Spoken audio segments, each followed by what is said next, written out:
Well, good morning. It is Saturday on 93.1, and that means it's time for you to get those honeydew lists out and get ready to get some information.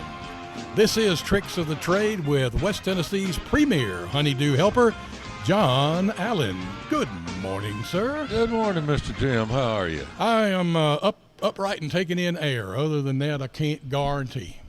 Well, that's a good pretty start. good. Don't pretty you think? good. That's yeah. a good start. Yeah. How you? Well, I'm just wonderful, I guess. Might as well be. Well, you know, the ghost poet wrote a poem about you the other day about Band-Aids and something. And so I'm glad to see there are no new ones this morning. Hey, man, it's slicking over up there now. No scabs. That's true. We'll see if the ghost poet is with us this morning.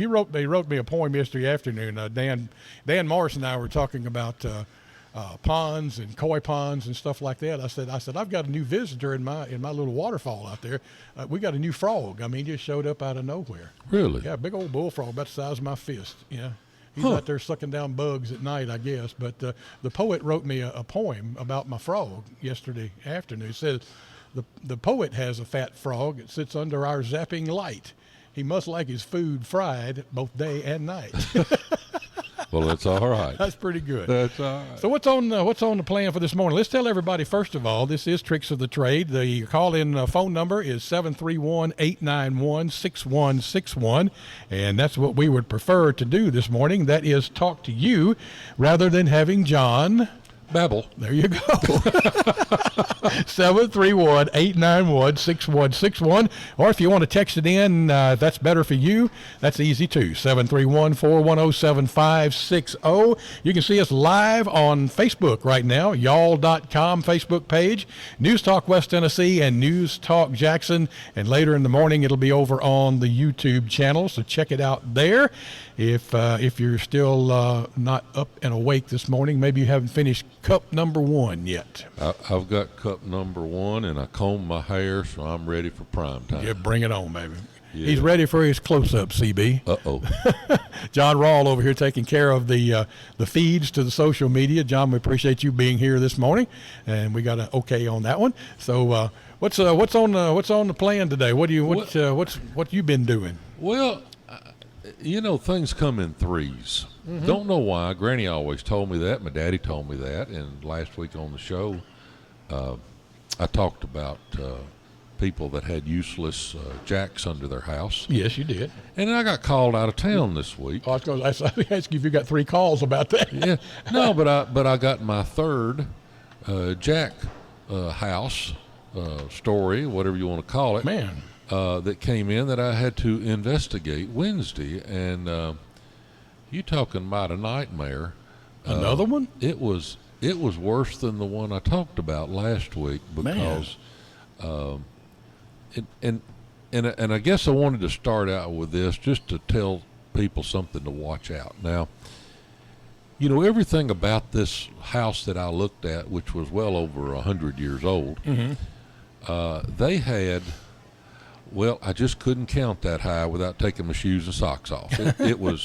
There were jacks everywhere, and they were actually needed. Yeah. But you wouldn't have thought it.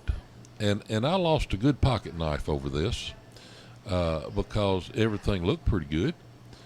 But I did see a lot of mold, right. And I did see a lot of water. But I took my knife, and I just stuck it through the joist, just all the way through it. Oh, really? And I could reach up and grab a joist and just squeeze it and break off a piece in my hand. And the reason they were needing all these jacks was basically to hold the place up. Well, it was rotting down. Yeah, but they did a great job in doing this. It was very well done. I guess you could say it was the best you could do under the circumstances.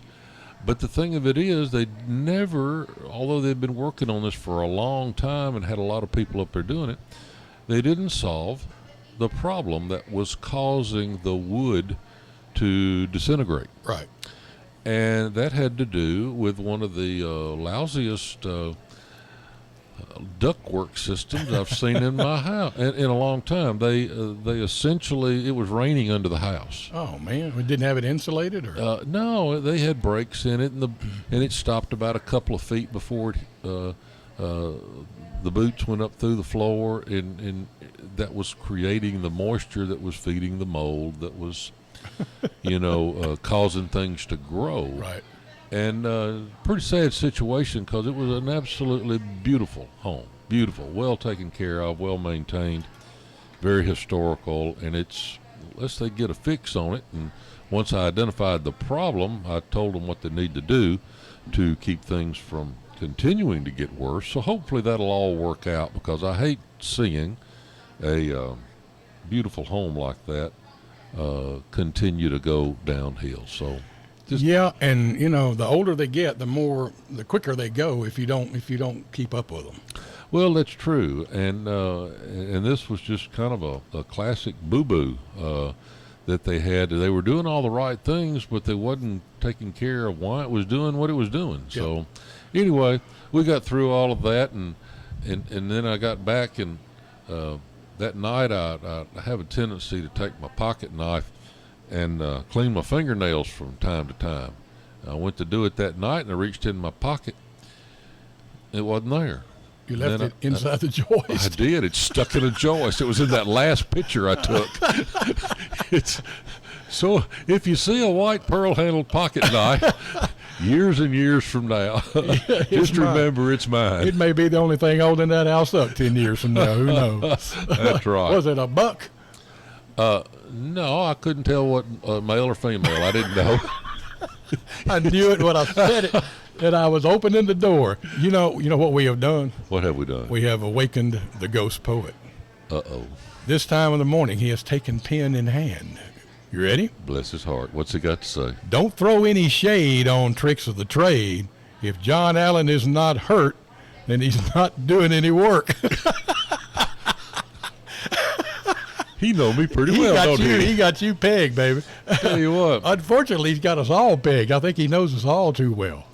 Well, that's all right. That's pretty good. Keeps you on your toes. Yeah, absolutely. He wrote me last week and asked me to give him a list of my co-hosts during the week. That's why you got a text on Thursday from him. And this week he wrote 10 poems, one for every co-host that I have while they were on the show. Well, bless he's a hard working poet, man. I tell you what. The numbers this morning, Numbers this morning, 731-891-6161. Get you in the call-in board live with John. If you want to text us, as the poet does, 731-410-7560. And we need to talk to you this morning. Yeah, surely you've got some problems on a yucky, humid Saturday morning. Oh, man, you can cut the air with a knife out there right now. I thought I'd woke up in the bottom of my aquarium this morning. It was awful. I thought I was in the sauna at the Y, the way it used to be. I just couldn't smell the eucalyptus. There you are. Hey, I'm gonna take a selfish moment this morning and give you a little good news. Good, do it. Let me have it. And I don't do this often, but my men earned it. Okay. All of my workers at my office, my company, but there's a national publication out called Qualified Remodelers Magazine. I've seen it laying around down there. And, every year they compile a list of the top 500 remodelers in the nation. Right. We own it. You own it? We own the list. All right, man. And we've been on it quite a bit, but, they have to get all your information every year. Yep. And I'm just, happy to own the bunch and work with them, and but yeah, for the 2020, that's about the only good thing that's come out of this year. Ain't that the truth? But we were named among the top 500 in the country. Excellent, man. That's great. That's great. Even if my head ain't bleeding, we're doing something good. Right. So. It ain't bleeding. It ain't bleeding because it's swole up. That's why. Well, that's all right. Man. That's great. That's great. It's always fun to be recognized. When you when you think you're doing a good job and somebody actually tells you you really are, that's even better. Yeah. No more money in your pocket, but That's true. It's That's good. true. But it looks good on your resume. Well, I'll get the plaque coming pretty soon. There you go. It's one of those things. Put it up on the wall. You need some help with that? Well, probably. You got your Phillips screwdriver? I got my Phillips screwdriver, and I got that one note that I keep in the box that I found the other day. Yeah. It says RE, regarding, it says RE nails, pointy side toward the wall. That's right. So I can hang that thing. That's right. You know what? You're if you're like I am, an old Stooges fan. You remember that one when Curly was nailing the siding on the house and throwing about every other one away. Uh-huh. And Mo asked him, "What are you doing, boy?" He says, the head of these nails on the wrong end." He said, "You imbecile, those are for the other side of the house." That's right. See, you learn so much here on Tricks of the Trade. All right. We only got 2 Stooges, though. Well, I don't know. Well, I don't know. Hey, John. John could qualify. He could make a Curly Joe. Now, we have been promising people since last week, all this week. You ready to do that? You want to talk about the adventures of the number 2 wash tub? Well, I was wondering if you wanted to go wash tub, Fig Newtons, or veal cutlets. They all kind of tie together. Do they? Yeah, they do. Well, since you know the rotation of those things, yes, whichever way you want to go. Well, I learned a lot of things from my grandparents. Mm-hmm. Both sides of the family. They were very, very talented people. We were poor. We just didn't know it. Yep, didn't care. And didn't care. Everybody loved everybody, and the world spun just like it ought to. But there were certain things that always happened when you went to my daddy's side of the family. Now, my daddy was one of the finest men I have ever known. He raised me and my brother and my sister, unassisted, and he's just a fine man. He never thought of himself. It was always about somebody else. And Daddy would have to go home sometimes, and we'd go visit his daddy. Yeah. Where was home? Well, in this case, where he was living at the time was Blytheville, Arkansas. Okay. He lived in a little shack. It was a shack. Yeah. He was a sharecropper, worked for the man, Mr. Maxwell, that had the big machines and all. And, Right. and my grandpa chopped cotton and picked cotton and still got his cotton sack, as a matter of fact, that he Really? would drag behind him. Oh, man, that's a keeper.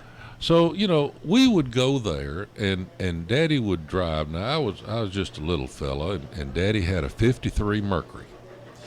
And that's what we would go over there. Now, to get from here to Blytheville, Arkansas, you had to go to Cottonwood Point and get on a ferry. Take the ferry, yep. Yeah, you go head up towards Dyersburg and hang a left and go till you hit the water and hope the water wasn't too high. And you'd light the lantern that would signal the ferry from the other side that, hey, you're over here. Yep.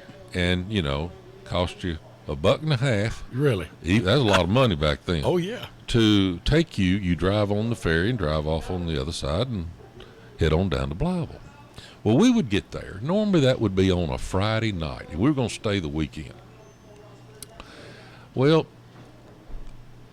Pawpaw, as we called him, he lived off of 2 staples in the house. Okay. Veal cutlets There you go. and Fig Newtons. They were always there and always on the table.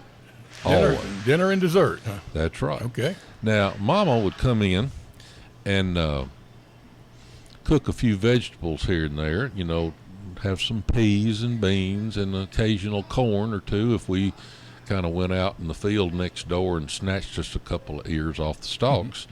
But we would help Pawpaw with things around the house. Now, we didn't have any indoor plumbing. Okay. Had a well. And I don't know if you're familiar with Jim, maybe you are, but when you had a well, it was the old crank type that had the long cylinder tube that went down a 6-inch shaft, a little clay pipe. Yep. And it hit the water and had a little trigger at the top of it, and you'd hear it click and you'd crank it up. And you'd have a bucket and you'd discharge the tube of water into the bucket and take it into the house. Right. You always had a bucket by the kitchen sink.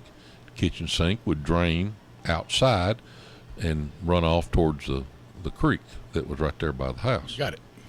All right, well, Saturday night, even though over there we wasn't going to church Sunday morning, which was a rarity, but it was always bath time, whether you needed it or not. Yep. And here comes the number 2 wash tub that was always hanging on the wall outside, right beside the back porch. Right.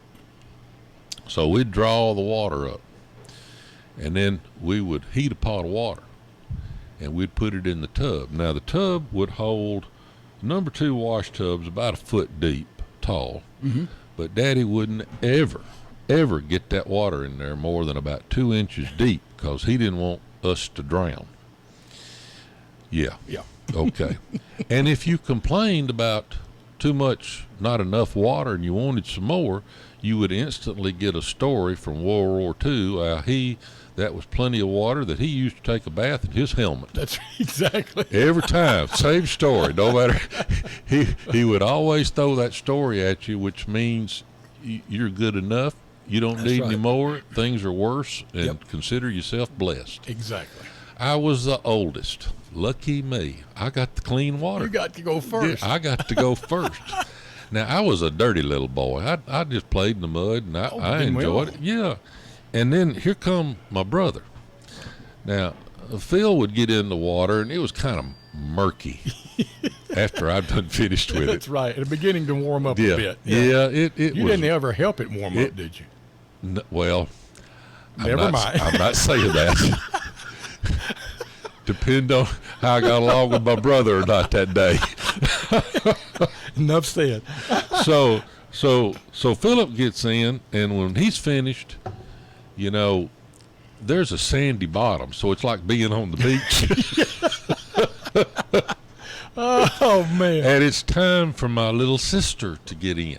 Oh, she loved you all. Oh, well, you know, she didn't know better because she was just an infant. Mm-hmm. But she would sit down in the dirty water and still get clean.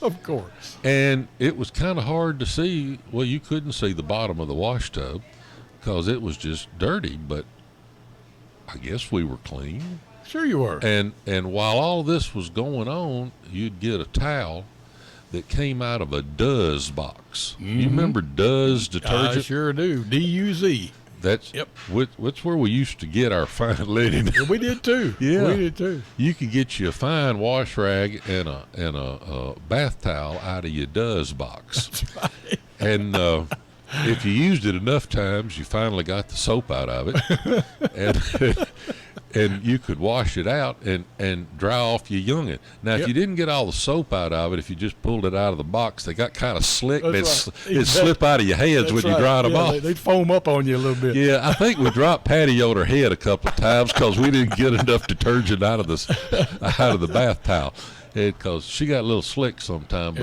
But the number 2 wash tub was a staple. Oh yeah. In just about anybody's house, and then you had your old Ringer washing machines. Mm-hmm. Remember those? And there's a story about that. Something you didn't want to get caught in it all the time. But I don't know if we can say that on radio. I don't think so either. But we'll save that. I was thinking about the same thing. Yeah. But you know, as things went on, and we kind of outgrew the wash tub, we got bigger.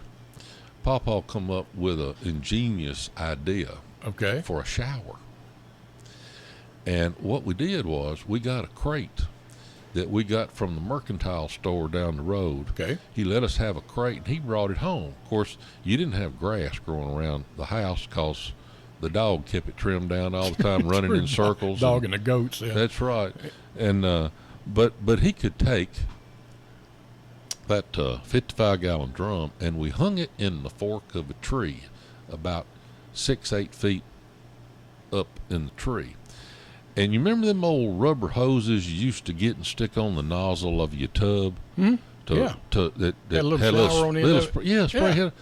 He rigged that up and hooked it to the bottom of that drum where the spigot was that you'd drain whatever was in the drum out. Right. And you took a bucket when you filled your water up, and you'd pour buckets of water up in that drum the first of the week. Right. And then you threw a cloth over the top of it, keep the bugs out. Keep the bugs out. Right. And the sun would heat that drum. Yep. So by the time Saturday come around, except in the winter months, time Saturday come around, you had a warm drum of water. And all you had to do was reach up there and flip the little spigot, and you stood on the crate. Otherwise, you'd be standing in mud. In the mud, right. That's right. And he took a few rocks and a couple of old boards, and he'd run them to the back porch so that when you got done, you wouldn't have to walk through the mud and get your feet dirty again. You just go right back up on the porch by walking the planks. Yeah. Walk the plank, so Walk to speak. the plank, yeah. So anyway. Yeah. By the time you got through with all that, Mama had the veal cutlets fried up again, and the fig Newtons were there, and occasionally we'd have a mashed potato and a green bean or a pea to go with it. No green peas for you, right? No green peas. Never did want any of those little green English peas.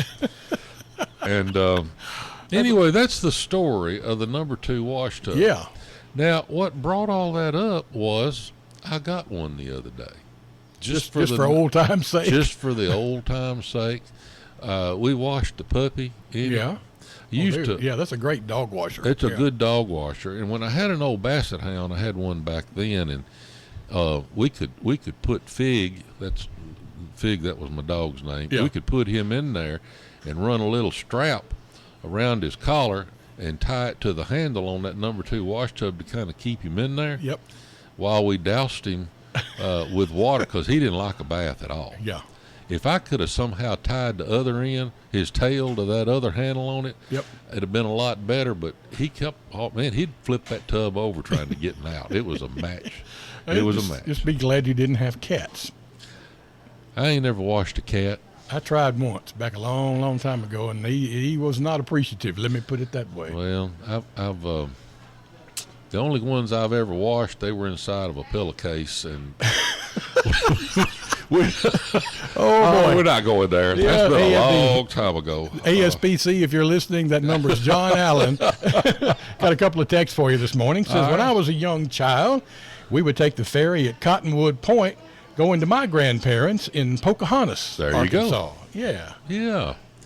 I wonder if that ferry's even running anymore. I don't know, man. Let's see. That was, after they built the Dyersburg Bridge, it probably became. Well, they kept it for a while, and there was 2 of them. One was the Shepherd, and the other one was the Taylor. Yeah. And that was the names. And the most fascinating thing about those deals was when you got out of the car and you went to the bathroom, you went in there and sat on a perfectly modern toilet seat, but the river was under you. and it was scary for some folks. Well, yeah, I guess so. Because they was afraid they was going to fall in. Yeah. But anyway, the things you remember. Take care of business and feed the fish all at the same time. Exactly. Yep. Another text here. This is rather personal. Is it? Okay. Now we know what's wrong with Philip. Yeah. Oh, Lord. Philip being John's brother that he was talking about just a couple of moments ago. He's a fine, fine fella. Yes, he is. He's a good man. Good man. Victory Honda text line, it has been in use already. You can jump in, 731-410-7560. We'd like to talk to you this morning. John would. Well, not that I wouldn't, but John has the information. I have the nail to hang the plaque. So that's all I can help you with. Provided the head's on the right end. Yeah. Point me in the right direction, right. 731-891-6161 is the phone number. That'll put you right in the queue, as they say, and we'd be more than happy to talk to you this morning. We're going to take about, 60 seconds, 90 seconds for a break, and we'll be right back with Tricks of the Trade. Stay with us. WTJS, Alamo, Jackson, and WKBL, Covington, News Talk, West Tennessee.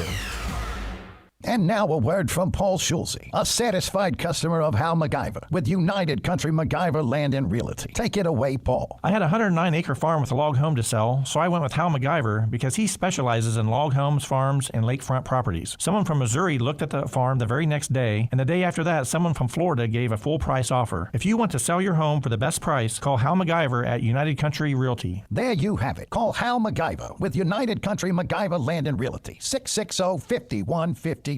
Truly an awesome spectacle. Would you get on an airplane if you knew it had a 50% chance of crashing? You may be riding that plane right now. If you have your money in a 401k or IRA and you plan to take out the recommended percentage each year when you retire, your chance of running out of money is 50%. 50%. But there's a better and safer way to secure your income in retirement. Discover how in a free book called Rescue Your Retirement. This wealth building strategy has never had a losing year in more than a century. In fact, even the man who invented the 401k now prefers this method instead. Get Rescue Your Retirement free for just a small shipping charge and enjoy a safe landing and a comfortable retirement. Get this free book and make sure you don't run out of money. Hurry, this offer is extremely limited. To get your free copy, just go to growwealthsafely.com. That's growwealthsafely.com to discover how to rescue your retirement. growwealthsafely.com.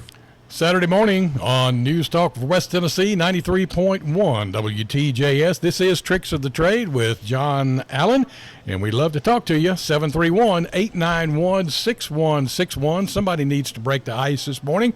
It could be you, or text us at 410-7560, the Victory Honda text line. I want to ask you a question about jacks, and we've talked about that. I think we talked about it last Thursday on the Honeydews show, Okay. and maybe last week here too. I know we did, yeah. But jacks, you've had some bad experiences with them lately because things were not done properly around them. Right. So jacks are good for what if they are done right? Jacks are good for stabilizing bouncy floor joist. In other words, you want to stiffen the floor up a little bit. Right. It's always good if you're going to use one to dig down and either put a little concrete footing under it or at least dig down to hard, undisturbed ground and put a couple of bricks or a concrete block or something down there that you can push against. Right. Sometimes if you got a floor that was a little bouncy, you could stiffen it up, you could level it up, but the jacks are good for making something straight but not necessarily level. Okay. Big difference. Yeah. And that's what we're trying to achieve. You don't want to use those jacks to try to pick up a house. You want it to stabilize an area where you may have a joist that may be a little overspanned. Mm-hmm. When you years and years and years ago, when you didn't have so many rules and white coats running around, people would build houses kind of the way they wanted to, especially old post and beam houses. Mm-hmm. And if you wanted something plumb and level, you kind of leveled it out with a horizon and lined it up with a tree limb across the street, or maybe if they had an antenna that was straight up on top of the house to get it plumb. Yep. And you just kind of want to get from point A to point B in a straight line, and that may not be level, but it would be straight. Yeah. So you don't want to try to make something unnatural by jacking it up more than what it used to. So there's a difference between straight and level, and plumb is the other direction, right? Yeah, that's up and down. Up and down, right. Yeah. Gotcha. Yeah. Also known as vertical. Vertical, yes. Yeah. I like plumb better. Yeah. It's plumb right. Yeah, and I like plums. I don't know. We lost each other. What is it that you always ate when we went to Franklin during the Christmas season? Sugar plums. Sugar plums. That's it. I knew there was a plum in there somewhere. That was a dried up plum rolled in sugar, which you paid good money for. Oh man, $2 a piece. But it was a Dickens of a time. It was. You were eating sugar plums, and I was face down in some of that popcorn up there, the kettle corn. But I don't know if you like plums. Mm-hmm. Right now, if you go out here to this little fruit stand on the corner of Hughes Drive and Highland, across from Commercial Bank. Yeah. I'm going out there after the shows. Yeah. They got some whole big plums, and boy, they are good. Ask Troy out there to cut you off a slice and try one. Okay. It'll make you buy several. I'm going by to pick up some maters. They got good maters out there. They do. I've been buying them for a month now, and they're good. Oh, yeah. Hadn't run into a bad one yet. And okra. They got some good. Well, you don't like okra. Them wagon wheels to you. Wagon wheels. Well, I've been buying okra out there and frying it up. Yeah. I love fried okra. Oh, so does my daughter. Now, you and Julie need to get together and have an okra festival. Oh, we could do that. Yeah, she loves that. Just sit you over on the side and let you watch. Well, right now I can't eat much of anything anyway, so that's now's right. a good time. Yeah, you're doing quite well, by the way. Well, thank you. I'm getting there. I'm getting there. I have lost the equivalent of one granddaughter. I'm working on the second one now. Oh, you are, huh? Well, good for you. Oh yeah. No, okay. Now we were talking off mic about something called nail pops. Yeah, Not to be confused with the breakfast cereal Sugar Pops. that's right. Okay, what is a nail pop, and what do we do about them? Okay, one of the more common problems in modern homes nowadays are just little things that happen to your sheetrock finish. All of a sudden, everything looks great, and then one day you look up and you see this little round thing protruding from your wall or your ceiling. Right. And it's the head of a nail, and it's got a little sheetrock mud on the end of it. Yeah, it looks like somebody hit a button up in your wall. Yeah, kind of punched it out. Mm-hmm.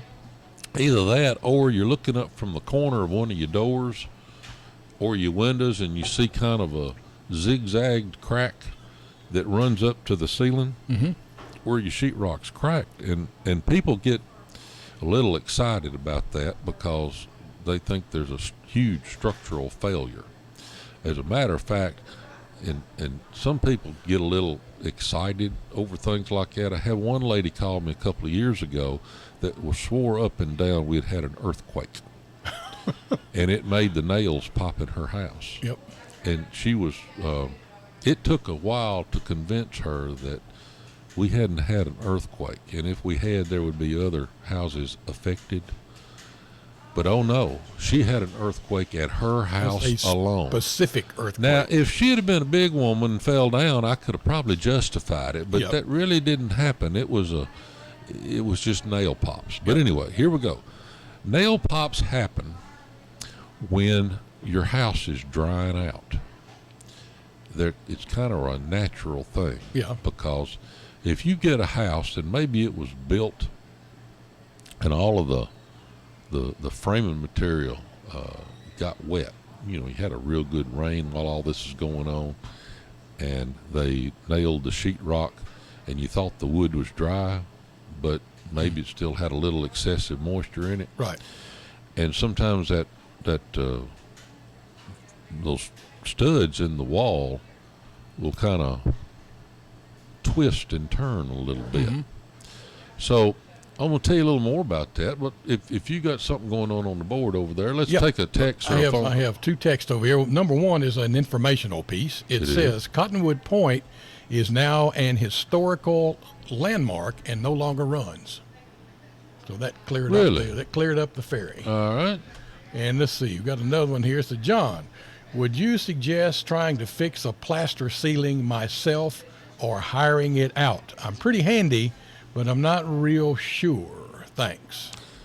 Well, I tell you what, text back to me, if you would, why are you working on it? What needs to be fixed? Is it a crack or is it falling? Yeah. Be a little more specific and I'll give you a little better answer. Yeah. So, text me a little more information on that if you would. Okay. Text or shoot it to us and we'll try to figure out which way to go. Plaster, talking plaster, reminds me of a story that happened to me. Okay. Pieces are falling is what he says. Oh. So go ahead and I'll tell you my story later. Well, if the plaster is falling, I'm going to have to make a couple of assumptions. Number one, I'm assuming if it's falling, you probably have wood lath under that plaster. And if I do, that's going to follow what I'm fixing to tell you. If you don't, we got to look at something else. Texter, feel free to text back and forth as John's making these assumptions, and we'll. Yeah. If you got wood large, it says. Yeah, lath, L-A-T-H. Oh, there it is, L-A-T-H-E. Yeah. There you go. All right. Okay, if you've got chunks falling out and it's say less than the size of your hand, and it's just a centralized spot, you can patch that. You can actually buy some patching plaster. And if you're relatively handy and you've got about a 6-inch knife to spread it with, you can probably fix that yourself. However, if that's not the case and you've got random cracks and you can take and push on that plaster and you can feel it give in a little bit, then that's going to turn into a bigger problem than you can probably handle yourself. And most people will start to assume that you're going to want to tear that plaster down. And if you do, you are going to have yourself a huge mess. Dusty everywhere.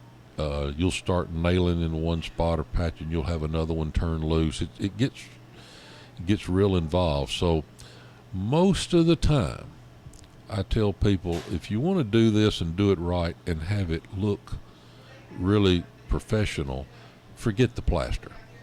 Just then go back and get you some 1-befores, and you're going to strip that ceiling. You're going to nail those 1-befores right on top of that plaster, flat ways on the ceiling, and you're going to want to go put one about every 16 inches. Once you get that up there,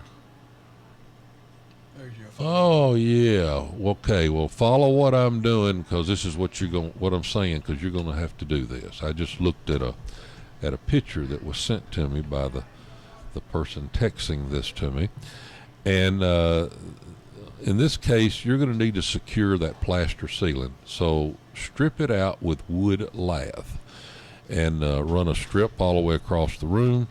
About every 16 inches on center. And then once you get that nailed up, and you want to make sure you nail it, actually I would screw the lath to where the screw goes through the plaster and into the ceiling joist, and then come back and put a sheet of 1/2-inch drywall onto the lath and finish it like you would new sheetrock. You're probably going to need to add a crown mold around the perimeter of the room, but if you'll do that, it'll be a one-time fix that you'll never have to touch again. The picture you showed me, that you just sent to me, told me that you've got a lot of area that is turning loose, and you're going to be patching one spot, and probably within 6 months, it's going to turn loose in another spot. So I suggest you look at lathering that ceiling and putting a layer of sheetrock up. He say, got it, thanks. All right. All right, thank you, Texter. Appreciate that. Appreciate the additional information. It's that simple to get the information from John. 731-410-7560 is the Victory Honda text line, the call-in line, and we'd love to talk to you. 731-891-6161. That's how you get into the queue. Well, let's go back to our pops a minute. Yes. And because this really aggravates a lot of people, especially if they bought a brand new house. Mm-hmm. And, by law, the contractor has to give you like a year's warranty on the house. And within a year, you'll start seeing these places pop. And you'll question if the house is going to fall down or not. Well, really, this is just a cosmetic thing. Yep. Nothing to really get alarmed about. But it can be quite annoying if you don't handle it right. So if you've got a nail pop in your house, and this is from most of the time from your house drying out and the humidity getting out of the framing members, if you will see where that nail is and just pull it out and then go about an inch below it and put in a drywall screw, and screw it in, and then take you some sheetrock mud and then patch over those spots.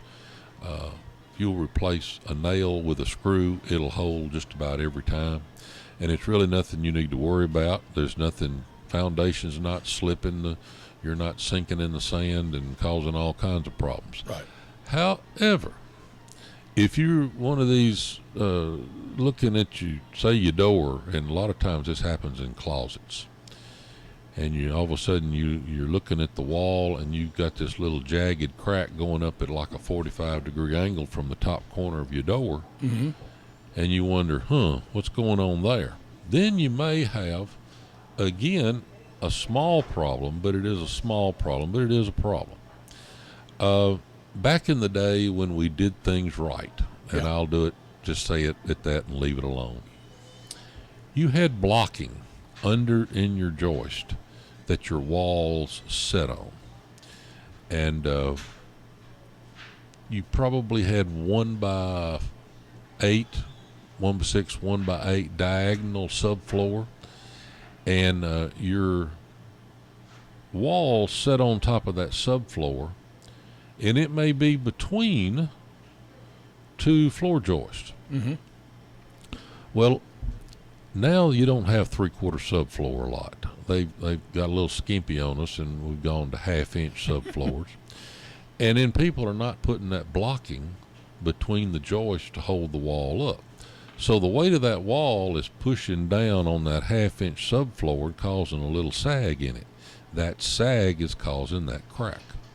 You can remedy that problem real easy by going under your house and put some little perpendicular blocking on that wall and knock it up a little bit to where you're supporting that wall, and then go and get you some fiberglass sheetrock tape, and then tape that crack just like you would a joint in your sheetrock, and smooth it over and paint it, and chances are it'll never come back again. You're supporting that wall that should have been supported when the house was built, but they didn't know any better.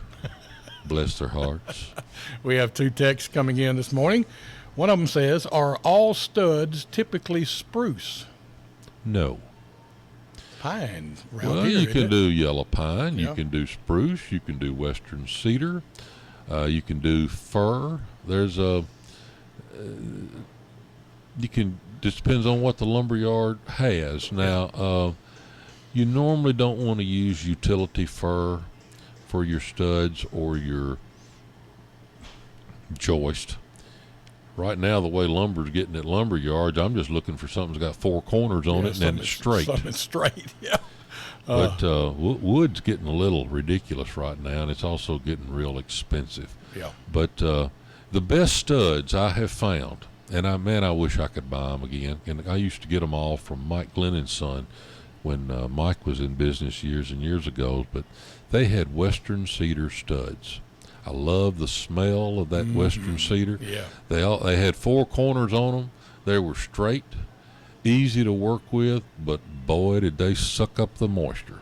And they did cause quite a few nail pops, but it was good lumber to work with, and I wish I could still get it, but boy, is it got expensive. Everybody's in a texting mood today, and that's cool. We like that. That's So right. Here's one for you now. I have an odor in my bathroom, and then in parentheses, urine. We have cleaned everything several times, but the odor still returns. What can we do? All right. 2 things. Okay. I would imagine, I would think, I would surmise, as they would say, Yes. that it's around the toilet. And One would hope. One would hope, yes. Due to poor aim or seepage. Or at my age, maybe both. So if it's you could do what I'm fixing to say, or you can just stand closer. Yes. Okay. So I would almost bet you that they're getting a little seepage from around the bottom of the toilet. Now, if you have a tile floor or a vinyl floor or a hardwood floor, this will take care of the problem. If you're one of these people that's got to have carpet in the bathroom, you probably got it in your carpet, and you might as well throw it away. But I will almost bet you that you're getting a little seeping odor from around the base of your toilet due to a wax ring that has come loose. Yep. So here's what you do. If you've ever shot off a bunch of firecrackers, you used to get what's called pulp sticks. Yeah.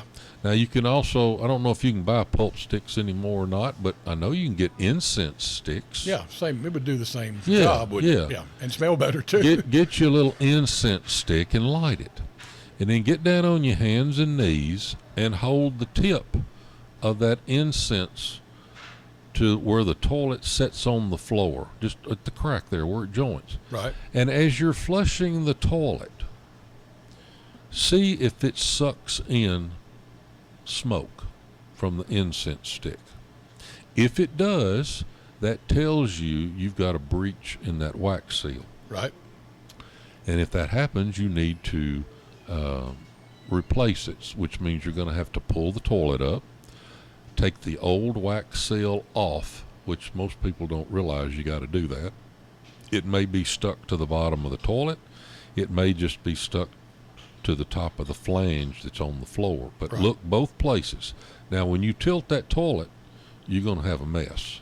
So remember, there's water in that toilet down in the throat of it.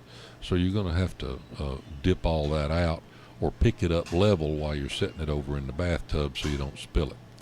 But put you a new wax seal on there, set it back down. While you got it up, clean the floor that would be under the toilet. Whatever type floor it is, clean it real good. Might even want to use a little ammonia. Lysol, something. If you can find it. Yeah, that's right. And then put your new wax seal down on top of the closet flange. Set the toilet down on top of it. And as I told you a couple of weeks ago, you got to sit on it and do the little hiney wiggle to where you set it down on the floor, because you want it to set firmly on the floor before you tighten the bolts up. Right. Now, once you get it all set and you think you're done, if you want, and only if you want to, take a little tube of silicone and match it with the color of your toilet, or get clear and run a bead of silicone around the perimeter of the base of that toilet. Right. Probably will solve your problem and not have to worry about that anymore.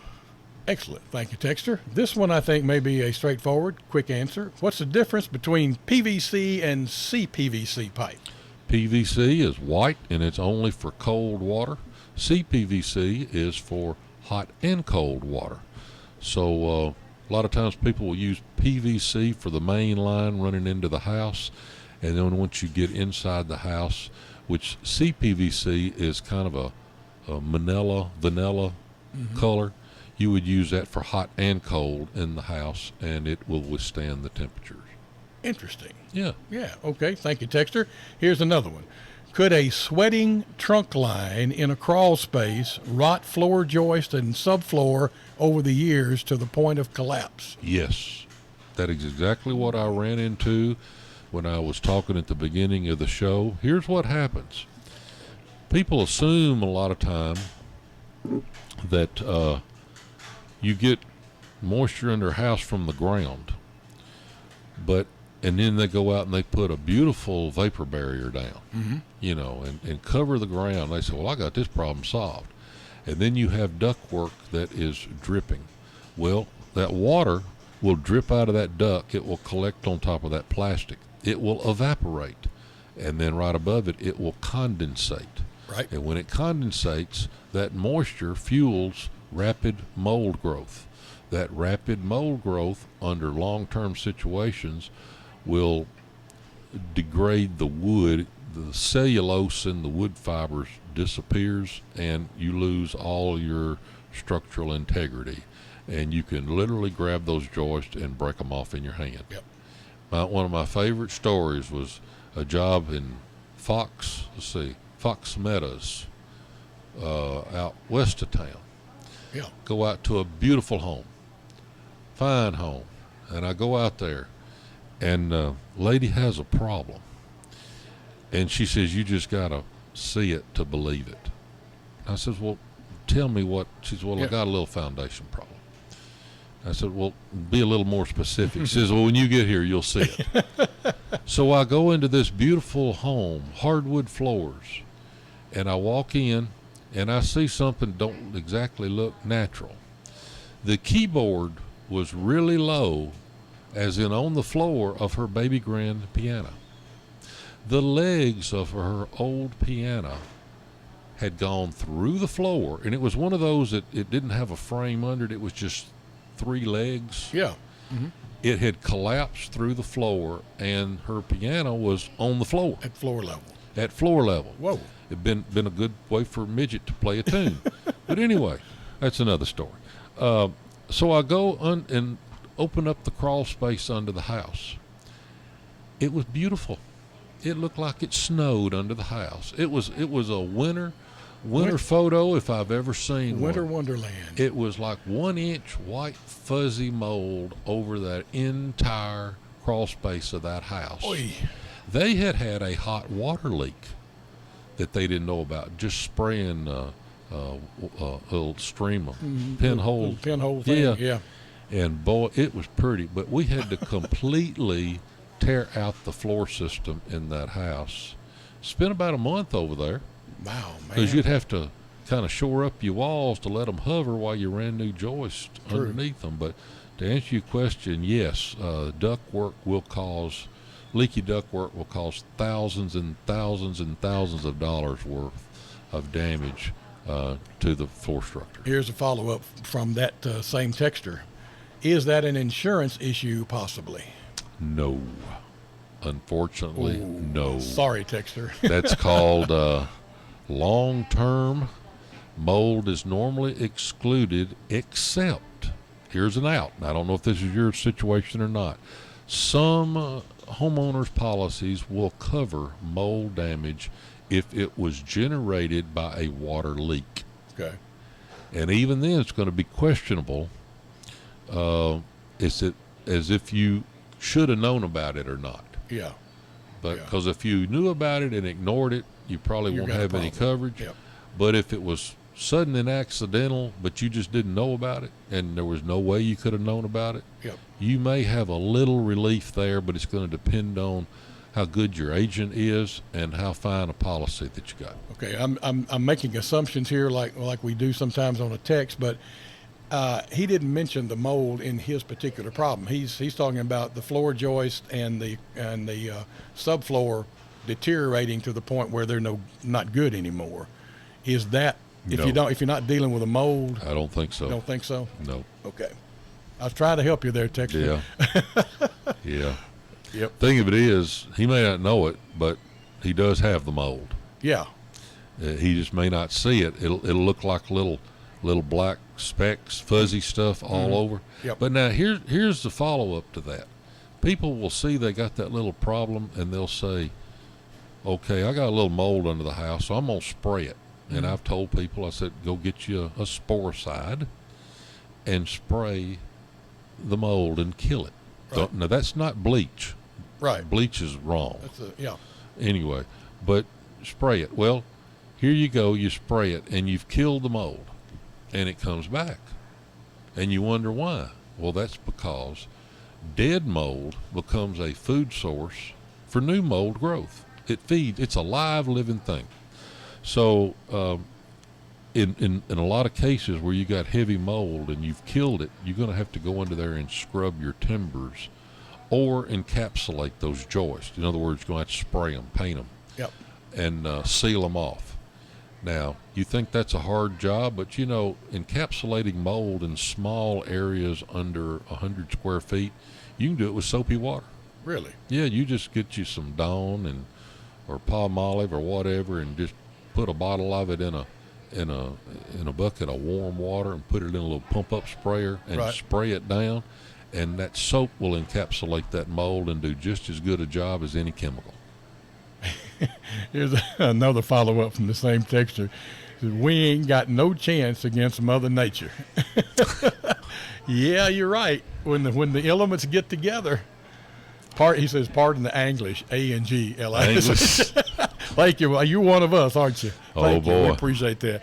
We're going to need to take a quick break. This will be a final break this morning, and we'll be back with more with John Allen on Tricks of the Trade on this Saturday morning. Stay with us. Sakura Japanese Restaurant invites you to lunch today for only $7.95. Busy day? No problem. Sakura delivers. Sakura Japanese Restaurant is Jackson's original sushi bar with over 75 selections of fresh cooked and fried rolls.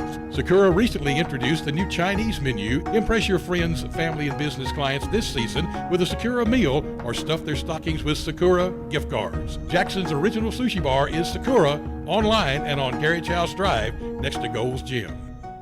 Have you been thinking about selling your home, or has your home been on the market but still hasn't sold? You need to call my friends at the Halton Home Team, 984-2200. The Halton Home Team has an aggressive marketing system that puts them on a whole different level than other agents here in Jackson. Freddie Garrett here. After listing my home, 23 days and 17 showings later, I had a full price offer. Take it from me, personal service and attention to detail are important, and Todd and Beth handle both. And don't just believe these guys. Check us out on Zillow, the #1 #1 real estate website where we are ranked #1 in sales for Jackson and also have over 200 5-star reviews. They can help you negotiate through multiple offers to get you the most money for your home. And there's no risk. Call the Haltom Home Team at 731-984-2200. That's 731-984-2200. Go to haltomhometeam.com. Oh, and start packing.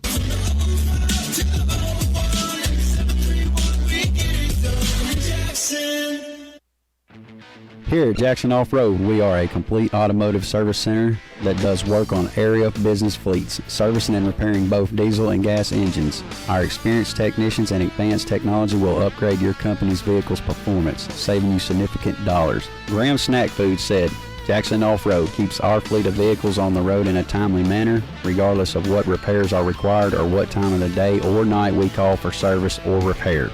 Jackson Off-Road, online and on the 45 bypass. Gary Sinise, best known as Lieutenant Dan in the movie Forrest Gump and an advocate for America's servicemen and women, will be the featured speaker for the 56th benefit dinner at Freed-Hardeman University on December 4th. Students need your help now more than ever. Help provide scholarships by visiting fhu.edu. Gary Sinise at the FHU Benefit Dinner. Get your tickets and sponsorship today. This is WTJS, Alamo, Jackson, and WKBL, Covington, News Talk, West Tennessee. It is about 5 minutes away from the top of the hour. This is Tricks of the Trade with John Allen, and we got about 5 minutes left in the show today. So if you want to text or call in, make it a quick one. Pardon me. And we'll get it on the air. I wanted to ask you something about, we're talking about plaster and redoing plaster and things like that. Right. And you mentioned wood lath, which I'm familiar with. I know what it looks like and what it's there for. Mm-hmm. But I can remember I grew up my teenage years in a house that had plaster walls all the way, walls and ceilings all the way through it. Okay. Mm-hmm. And I remember watching them build that house, and they were using what looked like sheetrock with like half-inch holes in it. Yeah.